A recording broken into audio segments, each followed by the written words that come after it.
Welcome back. All right, so for the power rankings for the 15th of February, instead of doing, standard power rankings wouldn't make any sense because they wouldn't be really any different than the power rankings that you saw last Sunday. So I've done an average. I went through and figured out the average of where teams are at. So we're going to have the power rankings for each team where they are on average this season. All right, understand it. Or understood. Number 32 on the board is Chicago. I was kind of surprised Chicago was 32nd, that they were last on the board. And it was just a matter of where they've been on average this season. It does mean if you're a San Jose fan, hey, not 32nd on the overall average. In fact, San Jose is 31st. So that bottom row of two teams is Chicago and San Jose, which is understandable. In fact, when I went through and I saw all this on the board, I kind of agreed with it. I was surprised at how much I was like, yeah, that makes a lot of sense. And I'm just using regular magnets, not setting up the puck board for this one. I'm recording it on Saturday, February the 8th, using the Friday power rankings for this week in order to get the numbers, because I do update them daily. So, yeah, there you go. So number 31 is San Jose, but yeah, I'm not doing the puck board for this one, and apologies for that. Up into the next row, number 30 is Nashville. So the Preds, the 30th. And what's interesting is they started the season around the halfway mark of the board. I think they were 14th. The 1 week that I didn't count for this is what I call week 0, which is the power rankings I do right before the regular season gets started. I do not count that with all of this. So if you're wondering, does that count? The answer is no. Number 29 on the board, Buffalo. The Sabres have had a rough season. We had all hoped that, well, not all necessarily. There's probably some people that wouldn't mind if Buffalo's never better. But for myself personally, I know a lot of Sabres fans would hope they'd be better, and that has not been the case. Buffalo's still down near or at the bottom of the standings, depending on the day and the week. And it's not good enough. But how do you fix it? They've already done 2 rebuilds before the first rebuild was done. So we're still waiting. Number 28 is Anaheim. Now, Anaheim's an interesting one because I do feel like they've been better this season. And the rankings, they've got themselves out of that bottom row a few times this season. So for Anaheim, it is getting better. I think 28th shows that they're getting better than what they've been in other recent seasons. So, yeah, 28th. But these are 5 bottom teams that, of the 5, I think Nashville's the only one that's really a huge surprise. Number 27 is Philadelphia. The Flyers, we knew they were going to be having a rough season too. Philadelphia is really good at keeping the shots against down. That's one thing that I will praise them for. They have pretty solid coaching with John Tortorella, although there was a player poll done that John Tortorella was number 1 on the list of coaches they'd rather not have to play for. But he's demanding coach. He demands the best out of his players. Demands a lot of shot blocking, a lot of defensive work, and the Flyers players, to their credit, have played as well as can be expected. They're just not a playoff team at this point. Number 26, Pittsburgh. So the Penguins' fall continues. At the very least, now it sounds like management understands that this is just the way things are, and they're going to have to go through at least a retool process, if not a full rebuild. The Pittsburgh Penguins, and this shows that, hey, Pennsylvania, rough season. In fact, these two teams, the numbers were the same, but because Pittsburgh is higher than Philadelphia on the power rankings board currently, Pittsburgh gets number 26 and Philadelphia gets number 27. Number 25 is Detroit. So Detroit weighed down by the numbers before Lalonde was fired. They were down at the bottom of the board for back-to-back weeks. Detroit, really rough season for them overall. And it's been much better lately since the coaching change, which has brought them up to 25th, to be honest. Otherwise, they'd be down around where Buffalo is on the board. But for Detroit, it does feel like, hey, maybe playoffs. Maybe this will be the year. Number 24, and moving into the next row, is Montreal. Montreal has had the highs and the lows. So they've been as high as in the top row. They've also been at the very bottom of the board as well. Montreal, it's been a mixed bag for them. And so they find themselves currently not really in the hunt for a playoff spot, but can they get there? Yes. The matter becomes a question of whether or not they will. The one thing to keep in mind with this is that Kent Hughes has never taken his eye off the fact that they are in a rebuild, and that what's most important is how these young players play and how they transition towards becoming a winning team. So playoffs this year are not as much of a concern for Montreal as they might be for some of the others, including number 23, which is the New York Islanders. The Islanders on a bit of a heater lately. They did lose last night against the Winnipeg Jets, but they played well. They had a lead on the Jets for a while there. So the Islanders, it feels like the second half of the season could end up seeing them sneak into a playoff spot, perhaps.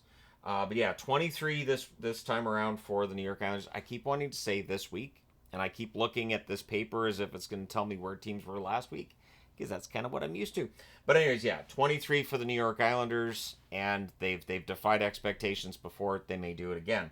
Number 22, Columbus. The Blue Jackets have been a very up and down team. When they're at home, they're pretty good. When they're on the road, they're not. And that could very well decide their playoff fate, sadly. There's been more struggles for them lately than anything else. I do hope they get it together after the break, the 2 weeks off, and we see what they can do after that. Number 21, St. Louis. The Blues don't find themselves in the hunt for a playoff spot in the West right now. They're too far back. They're one game below 500 at the time I'm recording this. And so, yeah, for the St. Louis Blues, it definitely looks like this season is not going to happen in terms of a playoff spot. Although Doug Armstrong doesn't seem to have mailed that in yet. It doesn't feel like he's ready to give up on the potential for a playoff spot.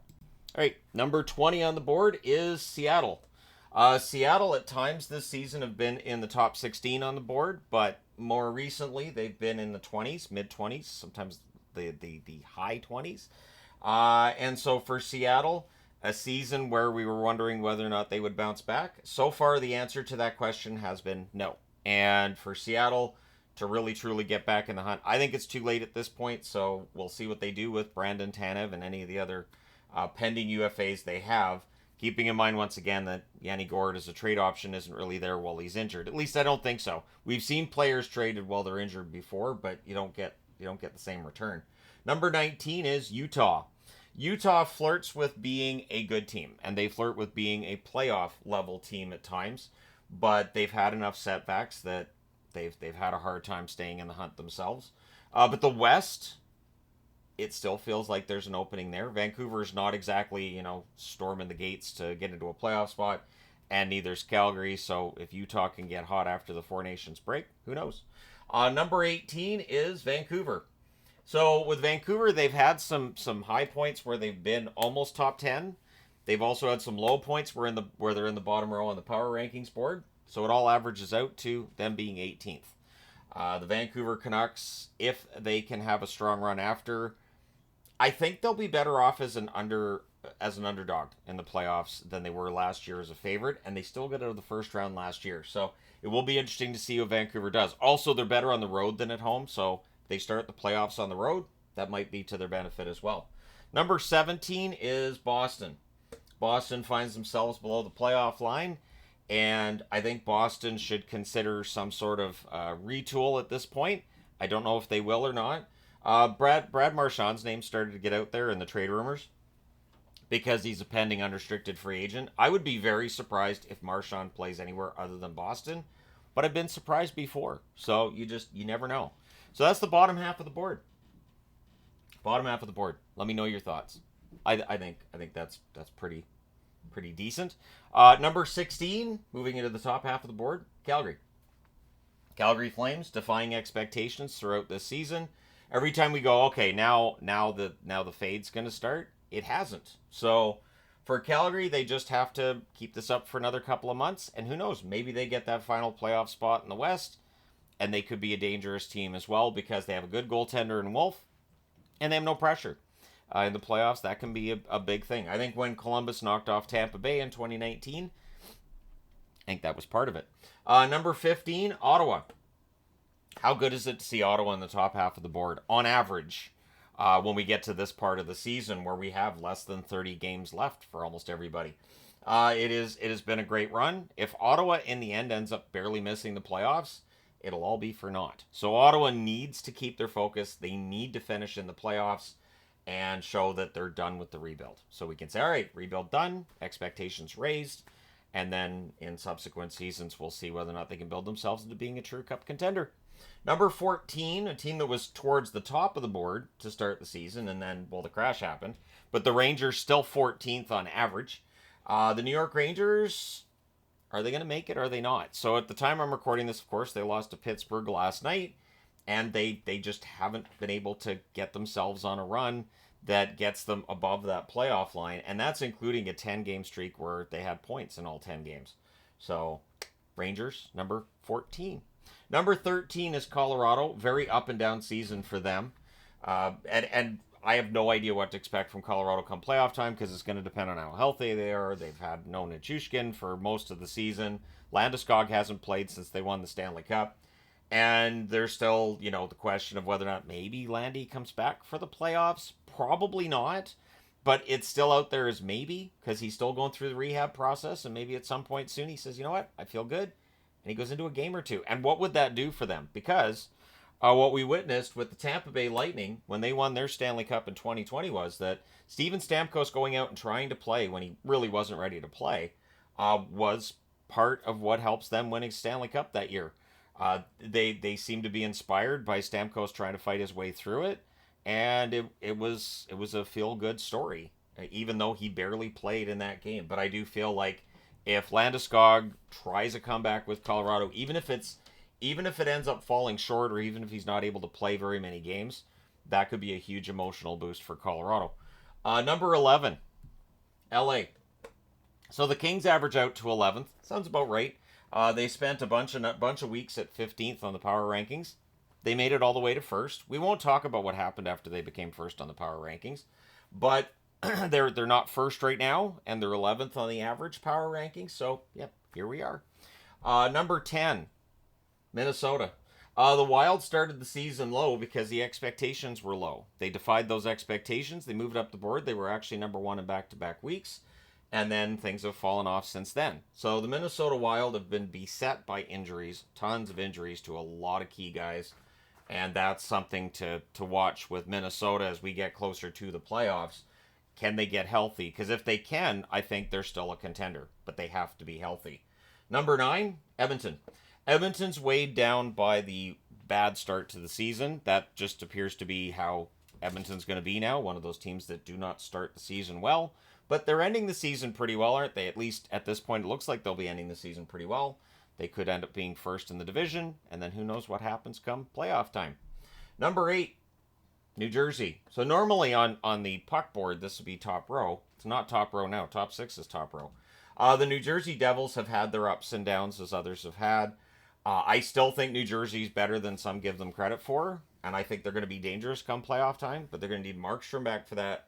And they are going to need to have that defense really and truly figured out. So New Jersey still in a position where I think they're going to be kind of fun to watch the rest of the way. I know for Devils fans recently it hasn't been as fun to watch, but they still end up being 8th on average. Number 7, Toronto. So the Toronto Maple Leafs 7th. They have not been first, but also Toronto has not fallen that far off in the power rankings. They've been very consistent. So as I was going through and looking at all the numbers, Toronto's honestly been pretty consistent to the point where they're number 7 on the average. And maybe this is the year that we finally don't see Toronto fall apart come playoff time. That would be nice to see them get through a couple of rounds. And I don't care who it's against either, but seeing them win a couple of rounds would be a feel-good story. Of course, winning the Stanley Cup would be the ultimate, right, if you're a Leafs fan, but we're not there yet. Number 6, moving into the top row, is Dallas. Dallas has been pretty strong on average, too. They've had a couple of down weeks in there. They've had weeks where they're outside the top 10. But generally, Dallas has been pretty predictable and pretty reliable. And I'm still hoping my Stanley Cup pick ends up coming through. Keeping in mind that last year my Stanley Cup pick was New Jersey, and that just right away. You could tell that just wasn't happening. Number 5 is Carolina. Carolina's been a very feast or famine type team. And really with Carolina, the interesting thing is the structure's always there. They always play their game well. It's just sometimes they don't get the results and sometimes they do. And it feels like the playoffs there, right?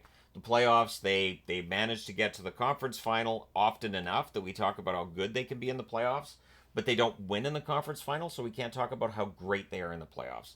Carolina this year needs to show how great they can be come playoff time. So we move into the top four, big boys now, starting with Florida. This is kind of a perfect spot for Florida too, because nobody's expecting the Florida Panthers to bottom out or anything from here going forward, and they're not in a position where they're likely to win the President's Trophy either, the dreaded, infamous President's Trophy, right? So I feel like Florida's kind of in the perfect spot, and I don't know that we've seen the best hockey from Florida yet, so that's kind of scary. But they're number four. Number three, Vegas. Vegas would have been higher if not for some of their recent rankings. They've had their struggles, but it's Vegas. I don't think anybody really thinks Vegas is in deep trouble. Maybe based on goaltending, maybe based on depth scoring, but honestly, nobody thought Aiden Hill was going to be able to go on a run to the Stanley Cup and win it in 2023. So I'm not going to take any of that lightly in this case either.